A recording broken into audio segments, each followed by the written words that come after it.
I'm Claudia, 33 years old, and I've always been the black sheep in my wealthy family. My sister Amanda was the golden child who could do no wrong. I never expected much from my parents, but when Grandpa died, things took a shocking turn at the will reading. My parents received $22 million and immediately gave $11 million to Amanda, telling me to go earn my own money. But Grandpa had a secret that was about to change everything. If you're watching this video, let me know where you're tuning in from, hit that like and subscribe button, because trust me, you'll want to see how justice finally came my way. Growing up in our sprawling New England estate, I learned early on that my place in the family hierarchy was second to Amanda. My father, Richard Matthews, had built a successful tech company from the ground up, and our family enjoyed all the privileges that came with wealth. But those privileges weren't distributed equally between Amanda and me. Amanda's bedroom was twice the size of mine, with a private bathroom and walk-in closet. For her 16th birthday, she received a brand new BMW, while I got a used Toyota when my turn came. These material differences were painful, but what hurt more was the emotional favoritism. "Why can't you be more like your sister?" became the soundtrack of my childhood. When I brought home straight A's, my father would barely look up from his newspaper. But when Amanda brought home B's and C's, there would be celebrations and praise about how hard she tried. "Amanda has a natural charm about her," my mother would say, as if charisma trumped hard work and intelligence. "People skills will get you further in life than book smarts, Claudia." My mother Elizabeth was always passive in these situations. She would occasionally throw me sympathetic glances, but never challenged my father's obvious preference. Instead, she focused on maintaining appearances and planning the perfect dinner parties. The only person who truly saw me was my grandfather, Walter Matthews. Unlike my parents, Grandpa celebrated my academic achievements and encouraged my analytical mind. "You remind me of myself," he would tell me during our weekend visits to his lake house. "Always thinking, always planning, always 3 steps ahead." Grandpa taught me about investments, the stock market, and business strategy from the time I was 12. We would spend hours discussing market trends and playing strategic board games. These lessons became my refuge from the constant feeling of inadequacy at home. "Your father thinks money is just for showing off," Grandpa once told me with disapproval in his voice. "But real wealth is built quietly and managed wisely." When it came time for college, I chose marketing instead of business administration, which would have led me directly into the family company. This decision only widened the gap between my parents and me. "Marketing," my father scoffed when I announced my major. "That's just fancy talk for manipulating people into buying things they don't need." The ultimate example of their favoritism came during my college graduation. I had graduated summa cum laude with job offers from 3 prestigious firms, but my accomplishment was completely overshadowed because Amanda had gotten engaged to the son of one of my father's business partners. My graduation dinner turned into an impromptu engagement celebration. My parents didn't even toast my achievement, but they gave a 15-minute speech about how perfect Amanda and her fiancé were together. That night, I made the decision to move across the country and build my own life. I would limit contact with my parents and sister to holiday obligations and occasional family events. The only family member I stayed in close contact with was Grandpa, who supported my decision. "Sometimes the best thing you can do is step away and prove yourself on your own terms," he told me as he helped me pack my car for the move. "Just remember, I'm always in your corner." I started my marketing career the hard way, with no connections and no help from my family name. While Amanda was given a vice president position at my father's company right out of college, I was working 60-hour weeks as an entry-level marketing assistant at a small firm in San Francisco. My tiny studio apartment could have fit in the corner of Amanda's luxury condo, but it was mine, earned with my own salary. I ate ramen noodles and shopped at thrift stores while building my career, a stark contrast to Amanda's designer wardrobe and catered dinner parties. But I was determined to succeed on my own merits. I took night classes to learn digital marketing skills, volunteered to take on challenging projects, and slowly built a reputation for innovative campaigns and data-driven strategies. You've got a knack for predicting market trends. My first boss told me after I successfully launched a campaign that increased client revenue by 42%. That's something that can't be taught. Despite my busy schedule, I made time to visit Grandpa regularly. Unlike my parents, who were increasingly preoccupied with Amanda's extravagant lifestyle and marital problems, Grandpa always made time for me. During these visits, our conversations often turned to business. He was surprisingly knowledgeable about marketing strategies and digital trends for a man in his 80s. "Tell me about that streaming campaign you're working on," he would ask, genuinely interested in the details. "How are you measuring engagement?" He would ask specific questions about my investment strategies too, nodding approvingly when I explained my diversified approach. "You're building something solid," he would say. "Slow and steady with an eye toward the future. That's the way to do it." As Grandpa entered his mid-80s, his health began to decline. He developed heart problems and was hospitalized twice in 1 year. During this time, his conversations with me took on a more serious tone. "I've been watching both my granddaughters very carefully," he told me during one hospital stay, his voice weaker, but his eyes still sharp. "And I've been making plans. It's important to set things right." I didn't know what he meant, but I assumed he was putting his affairs in order, as most people do when facing their mortality. When Grandpa turned 85, my parents hosted a birthday celebration at their estate. It was the first time in nearly 2 years that the entire family had been together, and the tension was palpable. Amanda arrived in a new Jaguar, wearing diamonds and talking loudly about the vacation home she and her husband had just purchased in Aspen, all funded by my parents' continuous generosity. "Daddy's thinking about retiring next year," she announced during dinner. "But don't worry, he's leaving the company in good hands." She smiled smugly in my direction. My mother chimed in, "Amanda has such a natural leadership style. The board loves her." I bit my tongue, knowing that Amanda rarely went into the office and had little understanding of the company's actual operations. But this was nothing new, so I focused on making sure Grandpa enjoyed his birthday. After dinner, Grandpa asked me to help him out to the garden. Once we were alone, he squeezed my hand. "I'm proud of you, Claudia," he said. "Building something from nothing takes real character. Remember that true wealth isn't measured in dollars, but in what you've earned through your own efforts and integrity." 3 months later, I received the call that Grandpa had been hospitalized again. This time it was serious. I dropped everything and caught the first flight home, praying I would make it in time. I arrived at the hospital to find my parents and Amanda already there, huddled in the waiting room and speaking in hushed tones. They barely acknowledged my arrival, too engrossed in their conversation. "The lake house alone must be worth $3 million, Amanda was saying, "not to mention his investment portfolio." I pushed past them and went straight to Grandpa's room. His once robust frame had withered, and his skin had a grayish tint that frightened me. But when he saw me, his eyes brightened. "My Claudia," he whispered, reaching for my hand. "You came." "Of course I came," I said, fighting back tears. "I'll always come when you need me." We spent precious hours together. Sometimes he slept, but when awake he seemed determined to tell me things he felt were important. "I've watched you build your life with integrity," he said during one lucid moment. "No shortcuts, no handouts. You understand the value of things because you've earned them." On what would be our final night together, he motioned me closer to his bed. "Patience, little one. Justice comes to those who earn it," he whispered.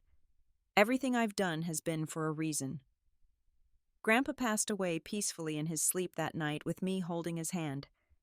When my parents and Amanda arrived the next morning, their first questions weren't about Grandpa's final hours, but whether he had said anything about his will. "Did he mention any changes to his estate plan?" my father asked, not even bothering with condolences first. I was disgusted but not surprised. "He talked about being proud of me," I replied coldly. "About values and integrity. Nothing you'd be interested in." The days following Grandpa's death revealed the stark difference in our grief. While I mourned the loss of my mentor and champion, my parents and Amanda seemed more concerned with inheritance details. I overheard them in the hospital waiting room already planning how to allocate Grandpa's assets. "We should get at least 20 million, my father said. Walter was worth close to 40 million with all his properties and investments. "We'll add it to Amanda's trust," my mother replied. "Claudia has her career. She doesn't need the money like Amanda does." I walked away, tears stinging my eyes, remembering all the times Grandpa had taught me about business when I was young. How he would set up mock stock portfolios for me to manage, praising my conservative but steady approach to growth. How he would listen to my ideas with genuine interest when no one else would. "Always know the true value of things," he would say. "Not just their price, but what they're really worth." Planning Grandpa's funeral brought the family tensions to a breaking point. My parents insisted on a showy service that would impress their social circle, while I advocated for the simple, dignified ceremony Grandpa would have wanted. When it came time for eulogies, Amanda's brief speech focused on Grandpa's generosity and success. She spoke for barely 3 minutes, mentioning nothing personal about the man himself. When my turn came, I spoke from the heart about Grandpa's wisdom, his integrity, and his belief in earning your place in the world. I shared stories of our chess games, his patient mentoring, and his unfailing support during my darkest moments. "He taught me that character is built through challenges overcome," I said through tears, "and that no amount of money can buy the satisfaction of earning your own success." A week after the funeral, Mr. Harrington, Grandpa's longtime attorney, contacted all of us about the reading of the will. "Walter was very specific about how this should be handled," he said on the phone. "Everyone needs to be present, and we need to proceed exactly as he instructed." As I prepared for the will reading, I tried to manage my expectations. Given my parents' attitude and the family history, I assumed Grandpa would leave the bulk of his estate to them, with perhaps some small bequest to me as a token. I told myself I was at peace with that Grandpa's emotional support had been gift enough. But a small part of me hoped that somehow from beyond the grave, he would finally acknowledge what he'd always told me in private, that he valued my independence and integrity. With these conflicted feelings, I dressed in a simple black dress and headed to Mr. Harrington's office for the will reading, having no idea how dramatically my life was about to change. Mr. Harrington's law office occupied the entire top floor of a sleek downtown building. The conference room where we gathered featured a massive mahogany table and floor-to-ceiling windows with views of the city Grandpa had helped build. I arrived 15 minutes early to find Mr. Harrington already there, organizing documents with meticulous precision. He greeted me warmly, clasping my hand in both of his. "Your grandfather spoke of you often, Ms. Matthews," he said, with great pride. My parents and Amanda arrived exactly on time, Amanda wearing an expensive black dress that seemed more appropriate for a cocktail party than a will reading. Several other relatives filled in the remaining seats, distant cousins and my father's brother, all looking expectant. Mr. Harrington called the meeting to order with a gentle tap of his pen against his legal pad. "We are here to execute the last will and testament of Walter James Matthews," he began. "Before I proceed, I must note that Walter was of sound mind when he prepared these documents, and they have been properly witnessed and notarized." He looked pointedly at my father when he said this, as if anticipating objections. The initial distributions were minor: Grandpa's collection of rare books to a local university, his vintage car to a nephew who had always admired it, family heirlooms to various relatives. With each item, Mr. Harrington would pull out the object from a box beside him or show a photograph of larger items. Then came the moment everyone was waiting for. "To my son Richard Matthews and his wife Elizabeth Matthews, I leave the sum of $22 million, Mr. Harrington read. My father smiled smugly and my mother reached over to squeeze Amanda's hand. I kept my face carefully neutral, having expected this. "Additionally," Mr. Harrington continued, "I leave my lake house property and its contents to Richard and Elizabeth." Before Mr. Harrington could continue, my father cleared his throat and stood up. "As the primary beneficiaries of my father's estate," he announced, "Elizabeth and I wish to make our intentions clear. We will be giving $11 million to our daughter Amanda immediately, with the remaining $11 million to be placed in trust for her children. He turned to me with cold eyes. Claudia has always insisted on being independent. She can continue to earn her own way, as she's so proud of doing. Amanda couldn't contain her smile while my mother looked down at her hands, avoiding my eyes. The room fell uncomfortably silent. I felt my cheeks burning with humiliation as all eyes turned to me. I began gathering my purse, ready to leave with whatever dignity I had left. "Please remain seated, Ms. Matthews," Mr. Harrington said firmly. "We are not finished." He reached into his briefcase and pulled out a sealed envelope. Walter left explicit instructions that this document was to be opened only after Richard had made his intentions clear regarding the initial bequest. My father's smile faltered as Mr. Harrington broke the seal and unfolded another legal document. "This is an addendum to the will," Mr. Harrington explained, "properly executed and entirely legal." He began to read. "If, as I expect, my son Richard has chosen to disinherit or minimize the inheritance of my granddaughter Claudia, the following provisions shall take immediate effect." The atmosphere in the room shifted instantly. My father slowly sat back down, his knuckles white as he gripped the edge of the table.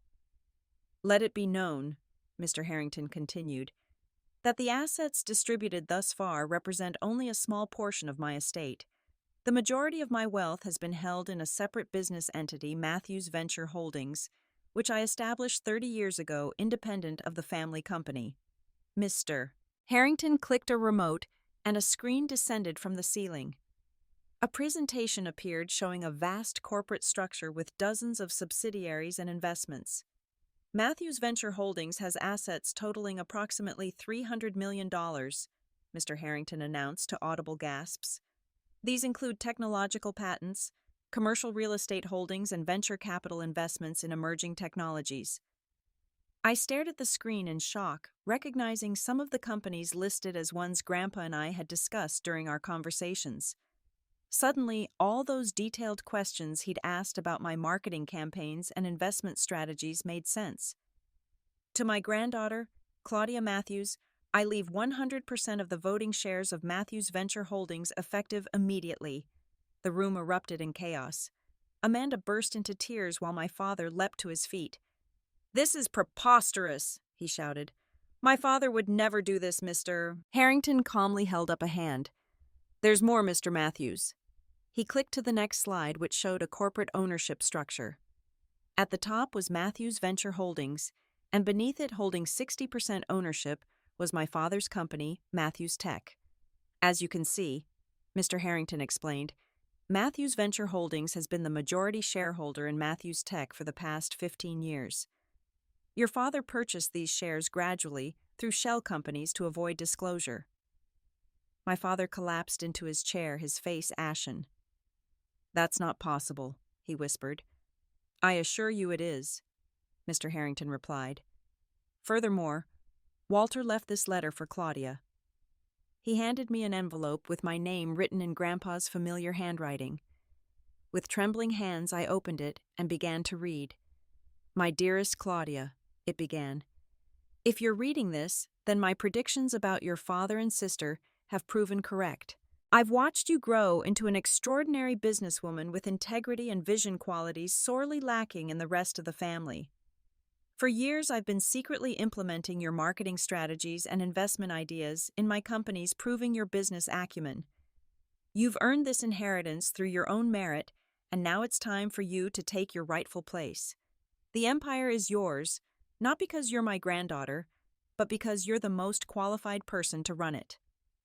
By the time I finished reading, tears were streaming down my face, not tears of joy for the wealth, but because Grandpa had truly seen me all along.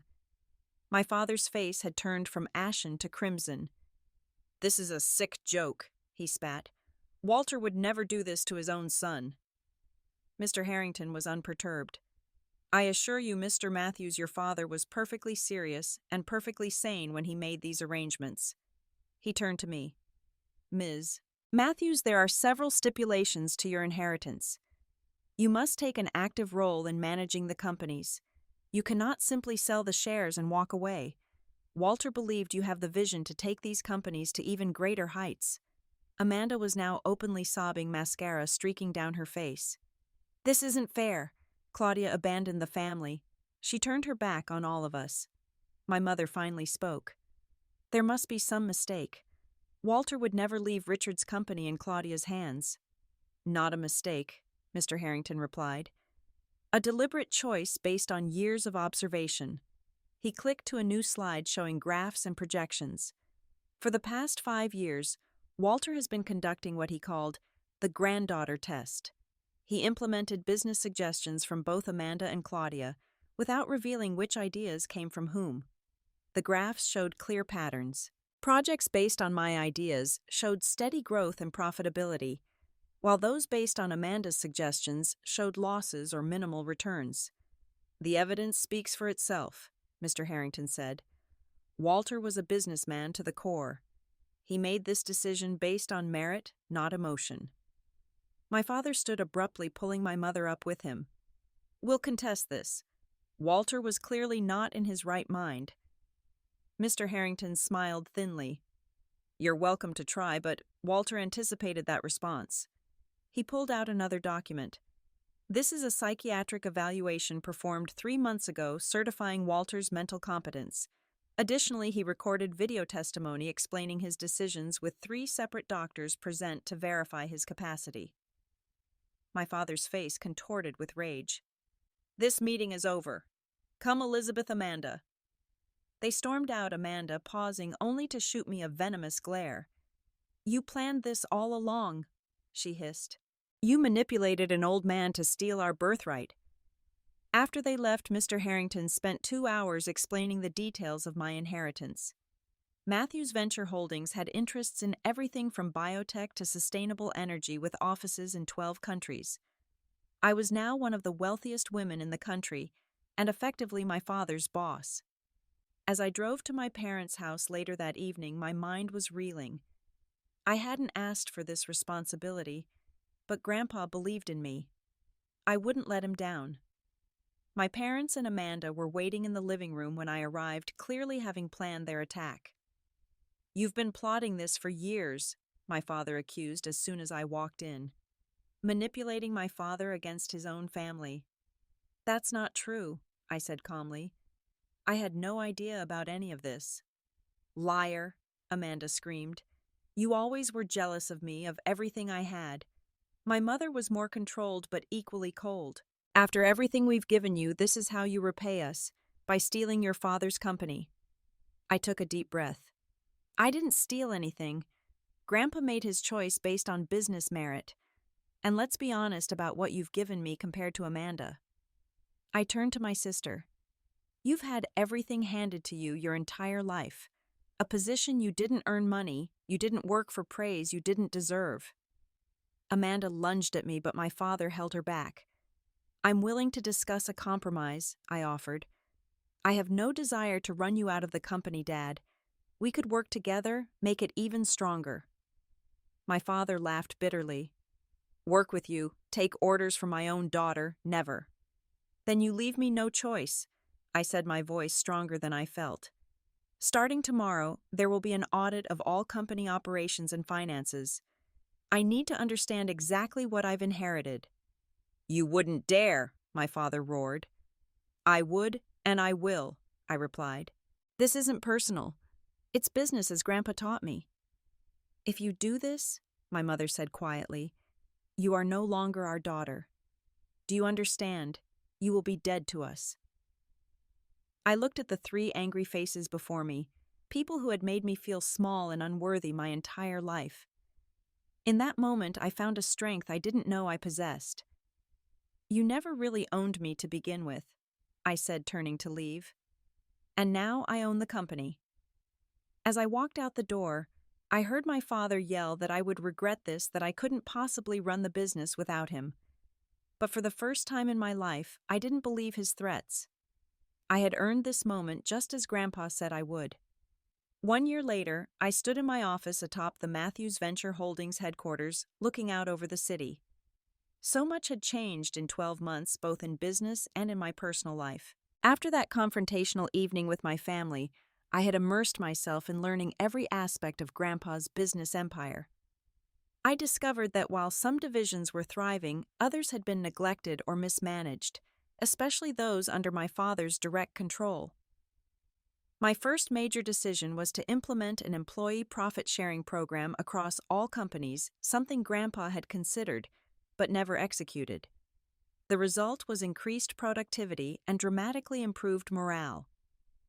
"Your grandfather would be proud," said Janet, Grandpa's former executive assistant, who had stayed on to help me navigate the transition. "He always said business isn't just about making money, it's about creating value for everyone involved." I also established the Walter Matthews Foundation, which provided scholarships and mentoring for young entrepreneurs from disadvantaged backgrounds. Using $10 million of my own inheritance, the foundation had already helped launch 20 small businesses in its first year. The transition hadn't been easy. My father had indeed contested the will, dragging me through months of ugly legal battles. But Mr. Harrington had been right. Grandpa's documentation was bulletproof, and eventually my father was forced to drop the case.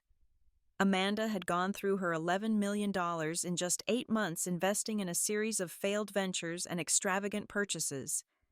Now she was constantly asking our parents for more money, creating tension in their once perfect relationship.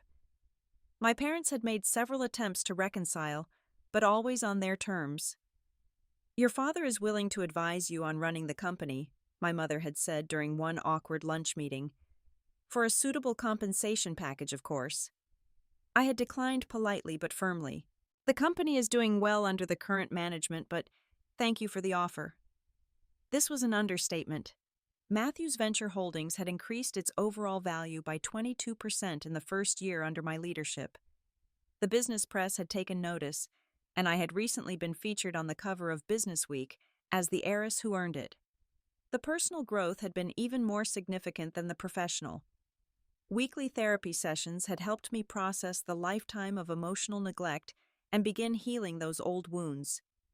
I had learned to value myself beyond external validation and to recognize that my parents' treatment of me reflected their limitations, not my worth.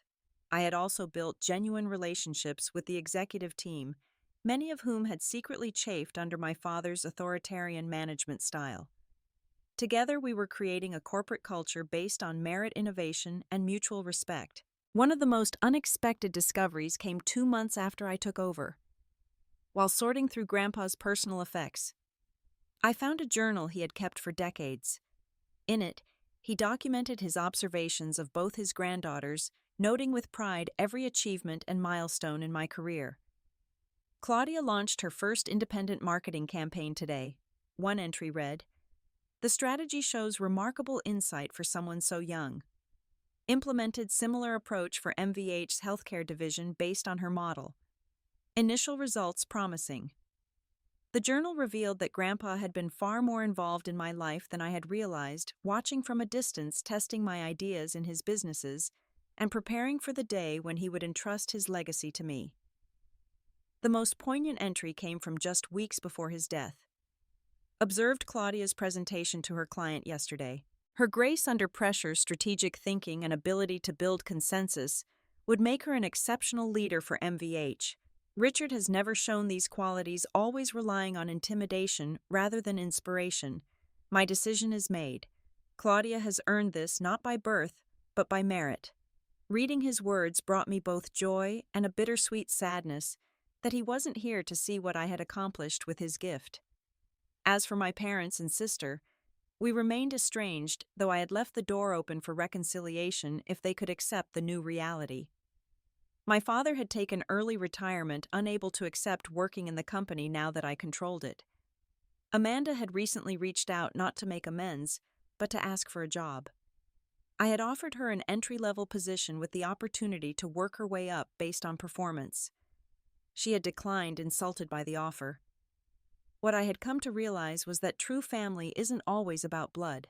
I had found my peoples and friends who celebrated my success without envy, and colleagues who respected my vision, and in the entrepreneurs I was now mentoring through the foundation. True wealth, as Grandpa had tried to teach all of us, wasn't about the millions in my bank account. It was about creating something meaningful, about earning respect through integrity and hard work, and about using resources to make a positive difference. I still kept Grandpa's chess set in my office, and sometimes I imagined playing one last game with him. Checkmate, I would say, and I could almost hear his delighted laughter. The journey from unwanted second daughter to CEO had been challenging but ultimately healing. I no longer needed my parents' approval or validation. I had proven my worth not just to the world, but more importantly to myself. Perhaps someday my family would recognize what Grandpa had seen in me all along. Until then, I would continue building on his legacy and creating my own. Because some things can't be given, they have to be earned. Have you ever been underestimated by family or friends, only to prove them wrong in the end? Share your story in the comments below. If this video resonated with you, please hit that like button and subscribe to hear more stories of resilience and triumph. And remember, sometimes the greatest revenge is simply becoming the person you were always meant to be, despite those who tried to hold you back.